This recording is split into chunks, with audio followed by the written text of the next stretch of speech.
So some things about the framework, and then we'll dive in a little bit deeper, is that, again, we've talked about stable or growing earnings. One needs to have a view from 2022 to 2042.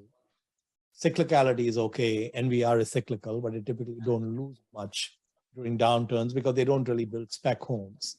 Every home they build is already sold, and they just have a few models that people walk through and so on. And the only thing they lose when their sales go down is their overhead, what it costs to run the business, which they may not be able to trim much. But if you look at this period from 2007 to 2009, which was pretty much the most extreme stress test you can put any home builder through, NVR was profitable through that period. Their profits dropped a lot, but they didn't lose money because of these characteristics. And so there's an interplay between the earnings growth, expansion, and the amount of shares bought back. And if a business is growing its earnings 15% a year, which means the earnings are doubling every 5 years, rule of 72, and 84% of the shares are taken out over a 20-year period, that's 100 bagger. So you didn't need to have a really high rate. 15% is a healthy rate of growth. Apple's growing about 10% a year or something. If earnings grow 10% a year, 80% of the shares are taken out, Apple expands by 50%, it'll be a 50 bagger in 20 years. So you can get some spectacular returns even with 10, 15% consistent growers. So in the end, what matters after 20 years is what percent of the shares are gone. What are the typical earnings and growth? Is the business still stable and growing? What multiple is the market awarding the business? And the important thing in all these cannibal-oriented businesses is they shouldn't hold back from investing or reinvesting in their business if they've got great opportunities. So AutoZone is still opening new stores. It's just that they're taking some of their excess capital and using that for buybacks. The interesting thing to keep in mind about cannibals is we had two very fine investing minds make large mistakes with cannibal. We had Buffett with IBM and we had Eddie Lampert with Sears. Sears is the mistake, but Eddie's been a great investor beyond that. He did really well with AutoZone and a bunch of other things. And I think the Sears and Kmart buys were really good. It was just him trying to run those businesses for a long time, which was where the mistake lay. He had just bought, he actually got his money back pretty quickly by getting rid of some assets and some stores. And then I think he needed to just package and sell the whole thing and move on, which is where the mistake lies. If we look at some businesses, which I think look like great cannibal candidates. So ADP, for example, I think can happen because disruption comes from all over the place. But I can't see their business really going into decline in 20 years. It hasn't gone into decline in 60 years. Toolworks, just because it's like a mini Berkshire Hathaway. Microsoft, I think, looks very solid for a very long time. Alphabet, Amazon, Tencent, maybe not Tencent after what's happening in China, but at least Tencent 2 weeks ago or something. But it still might be okay. But anyway, so these are really good cannibal candidates. They need to prioritize internal growth at high ROE over buybacks. Only buyback when they don't have other stuff going on. If we end up with a gifted capital allocator, which is really hard to end up with, who knows when to throttle the buyback, when to increase and when to decrease, then you really get magical returns. That's really hard to get because most management teams aren't really good at understanding when to do them. But we had one manager besides Buffett, and that was Henry Singleton, who ran. And Henry Singleton, so Charlie knew Henry, and Henry could play chess blindfolded with 8 people at the same time and beat them all. And he was just an amazing manager, amazing business person, great capital allocator.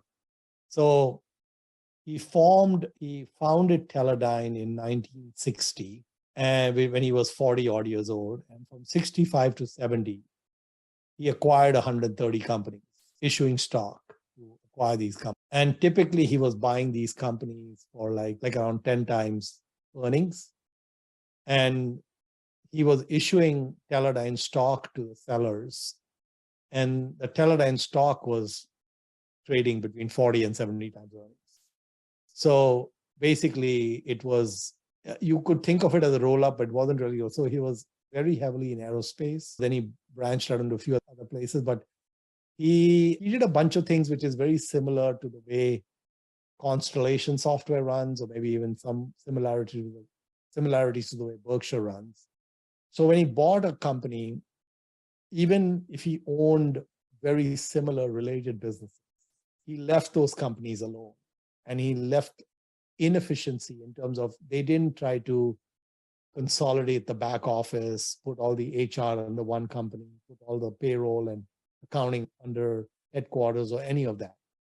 He kept the business unit independent with the inefficiencies of running everything as a separate business. And the reason he did that, the same reason that Constellation does it, is he wanted to hold the managers accountable. So the managers had incentives. Typically, they were the owners that had sold on the business, or maybe someone the owner had nominated to run the business. And so they paid very close attention to how these businesses were performing. And because they never integrated them with their acquisitions, they could easily do apples to apples comparisons and take care of that. Then in 70 and 72, when the bear market set in and Teledyne stock nosedived, its PE fell below 10, and he could no longer use stock to buy things. And what he did is from 72 to 84, in 12 years, Henry bought back more than 90% of Teledyne's shares outstanding. And his earnings in this 12-year period tripled. So he was at approximately $1.64 a share in earnings.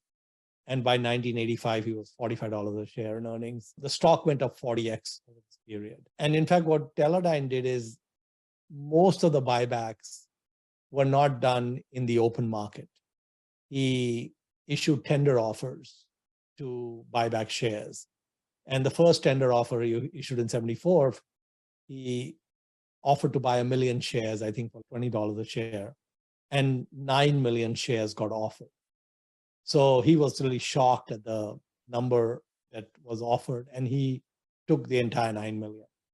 And then later, he did 6 or 7 of these tender offers, and he didn't have the cash because the amount he was buying back outstripped the earnings. So what he did is he did exchanges. And so he told the shareholders that they could give Teledyne the stock they had, and in exchange, they got 10% debentures. And amazingly, all these people were very excited about taking the 10% debentures and giving him the stock. Nobody in the 70s wanted to own stocks. It was a terrible period in terms of returns, but it was a great period for Henry. So you look at Henry in the 60s, he's issuing shares furiously. And the 70s, he's buying back shares like crazy. If we do a comparison between Tim Cook and Henry Singleton, I know this is not a fair comparison because Tim didn't have the 1970s to work with. But Apple tripled its earnings in the last 10 years, and Teledyne tripled its earnings in 12 years. It took a little longer than Apple. So we have 1 for Tim and 0 for Henry in terms of the earnings growth. Apple bought back 39% of shares in 10 years, and Teledyne bought back 90% of shares in 12 years. Henry trounces Tim Cook, and Apple's up 6x in 10 years, and Teledyne's up 40x. And so here you see earnings going up very similarly, or the buyback period is also very similar in terms of it's 10 or 12 years, but you see a huge difference because the valuation deltas allowed Henry to buy back. And Henry was furious about the buybacks in the sense that he bought back well beyond the earnings of Teledyne. He took on debt to buy back the shares, and then later he retired all the debt. And so you see this 40x in 1985, and Henry knew Charlie, and he approached Charlie and Warren. I don't know exactly when, but my guess is somewhere in the mid 80s. He approached them, and he wanted to, after this 40x, sell the entire thing to Berkshire.